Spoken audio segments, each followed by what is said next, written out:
Hello বন্ধুরা, আসসালামু আলাইকুম। গুড মর্নিং সবাইকে। কেমন আছো তোমরা সবাই? আশা করি তোমরা সবাই অনেক ভালো আছো। আলহামদুলিল্লাহ, আল্লাহর রহমতে আমিও অনেক ভালো আছি। তো বন্ধুরা, চলে এলাম আরও একটা নতুন ভিডিও নিয়ে। আজকের ভিডিওটাও আমি সকাল থেকেই শুরু করছি। সকালে উঠে চা নাস্তা খেয়ে নিয়েছি। আর দেখো, আমার ঘরের কাজ কিন্তু আমি এখনও কিছুই করিনি, কারণ আমার হাজব্যান্ড একটু দেরি করেই উঠলো, যার জন্য এখনও ঘরের কাজ সব রয়ে গেছে। তো দেখো, এদিকে হাজব্যান্ডকে চা করে দিয়েছি, ও খাচ্ছে, আর আমার ছেলে ওইদিকে দুষ্টুমি করছে।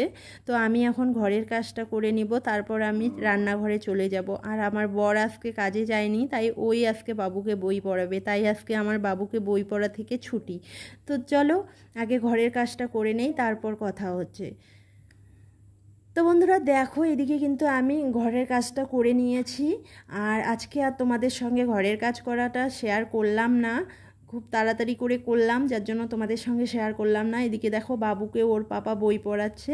আর ওর পাপা কিন্তু আজকে এক জায়গায় যাবে, মানে কাজে যাবে। তো আমাদের বাড়ি থেকে মোটামুটি তিন ঘন্টার রাস্তা হবে, এত দূরে যাবে। তো ওখানে থাকবে, ওখান থেকে রোজ যাওয়া আসা করা সম্ভব না, যার জন্য ও ওখানে থাকবে। এক সপ্তাহ 10 দিন পর পর আসা যাওয়া করবে। তো যাই হোক, ও কোথায় যাচ্ছে তো চলো ভিডিওটা দেখতে থাকো, বলবো কোন জায়গায় যাচ্ছে। তো দেখো, এদিকে আমি চলে এসেছি রান্নাঘরে, আর এখানে আমি ভাত বসিয়ে দিয়েছি। তো ও কিন্তু খেয়েই যাবে, যার জন্য একটু তাড়াতাড়ি করে রান্নাটা করছি, আর ও দুপুরের মধ্যেই বেরিয়ে যাবে। তো ওইদিকে আমি ভাত বসিয়ে দিয়ে তারপর চলে আসলাম। আমার শাশুড়ি মা এদিকে ঝিঙে গাছ থেকে ঝিঙে পাড়ছিল, তাই ঝিঙেগুলো নিতে এসেছি। তো আর আমার ছেলেকে দেখো, ওর কিন্তু বই পড়া হয়ে গেছে, ও বাইরে চলে এসেছে। তো আমাদের না ঝিঙে গাছে অনেক ঝিঙে ধরেছে, কিন্তু অনেক উঁচুতে, যার জন্য আমরা পারতে পারি না। আর এদিকে বানর এসে কিন্তু সব ঝিঙে খেয়ে যায়। তো যাই হোক, এই দেখো, এই কয়েকটা ঝিঙেই পারতে পেরেছে মা। তো এই কয়টাই এখন কেটে নেব। আর দেখো, এদিকে আমি রান্নাটাও করে নিয়েছি। আর এখানে কিন্তু অনেক ধরনের সবজি দিয়ে একটা পাঁচমেশালি তরকারি করেছি। আর এখানে দেখো, দুটো ডিম ঝোল করে নিয়েছি, বাবা ছেলেই খাবে বলে। আর এখানে রয়েছে বেগুন ভাজি। তো আজকে আর তোমাদের সঙ্গে রান্নাটাও শেয়ার করলাম না, তাড়াহুড়ো করে রান্না করলাম, তো এর জন্যই।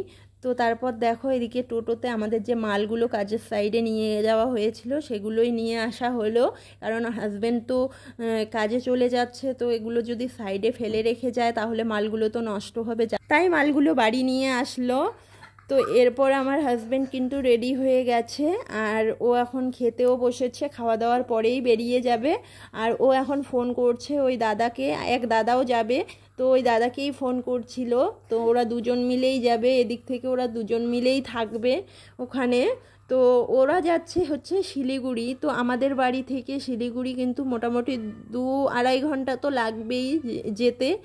তো 2-2.5 ঘন্টা রাস্তা, প্রতিদিন তো আপ ডাউন করা একদমই সম্ভব না, যার জন্য ওরা ওখানে থাকবে, সপ্তাহে একদিন করে আসবে আবার যাবে, এরকম করেই থাকবে। কি করবে, থাকতে তো হবেই। তো তারপর দেখো, ওরা কিন্তু বেরিয়ে পড়েছে। আর ওই যে দাদাটা যাচ্ছে দেখো, তো টোটো করেই গেল, তারপর ফালাকাটা গিয়ে গাড়িতে উঠবে। তো ওরা চলে যাওয়ার পরে দেখো, একটা ফেরিওয়ালা এসেছে। তো এখানে আমি অনেক দিন আগেই এই ফেরিওয়ালা কাকুকে আসতে বলেছিলাম আমি একটা কড়াই নেব বলে, তো উনি আজকে এসেছিলেন। তো দেখো, এদিকে আমি বাড়িতে পুরনো প্রেশার কুকার আর একটা বালতি ছিল, সেগুলো দিয়েই কড়াইটা নিয়ে নিলাম। তো তারপর দেখো, আমি গোসল করে নিয়েছি, আর বাবু তো আগেই গোসল করেছিল। আর এখন আমি চলে আসলাম ভিডিওটা শেষ করতে, কারণ মনটা একদমই ভালো লাগছিল না, ও এভাবে গেল। আর যেহেতু বাড়ি আসবে না প্রতিদিন, তার জন্য আবার খুবই খারাপ লাগছিল। আর আমার বাবুও কিন্তু খুবই মন খারাপ করছিল। তো কি আর করা যাবে বলো, মেনে নিতেই হবে, যেহেতু বুঝতেই পারো তোমরা সবাই, কাজ না করলে কি করে সংসার চলবে। তো কাজ করতেই হবে, সন্তান আছে যেহেতু, ওকে মানুষ করার জন্য তো এইটুকু স্যাক্রিফাইস করতেই হবে। তো যাই হোক, তবুও একটু খারাপ লাগেই, যার জন্যই মানে ভিডিও সেরকম করতেও পারিনি, খুব খারাপ লাগছিল। তো আজকের ভিডিওটা আর বেশি বড় করব না, আমি কথাও বলতে পারছি না, তোমরা বুঝতেই পারছো। তো যাই হোক, ভিডিওটা তোমাদের কেমন লাগলো অবশ্যই জানিও। আর যদি কোথাও ভালো লেগে থাকে একটা লাইক করে দিয়ে চ্যানেলটাকে অবশ্যই সাবস্ক্রাইব করে দিও। আর আমাদের পাশে থেকো, আমাদের সাপোর্ট করো। আর দেখো আমার বাবু কিন্তু মনটা খুব খারাপ করেছে, ও ওখানে বলছিল, ওর পাপার কথাই বলছিল যে কখন আসবে, কবে আসবে। ও কিন্তু মেনে নিতে পারছে না যে ওর পাপা এখন থেকে প্রতিদিন বাড়ি আসবে না, সপ্তাহে 1 দিন বা 10 দিন পর পর এরকম ওকে বলছিলাম, ওটা ও মেনে নিতে পারছিল না, বলছে কেন আসবে না, কেন আসবে না।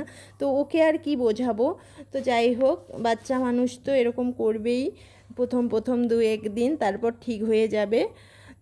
তো যাই হোক বন্ধুরা, ভিডিওটা আমি এখানেই শেষ করছি। ভিডিওটা তোমাদের কেমন লাগলো অবশ্যই জানিও, আর যদি কোথাও ভালো লেগে থাকে লাইক করে দিয়ে চ্যানেলটাকে অবশ্যই সাবস্ক্রাইব করে দিও। দেখা হবে নতুন কোনো ভিডিওর সঙ্গে, ততক্ষণ তোমরা ভালো থেকো, সুস্থ থেকো। আল্লাহ হাফেজ।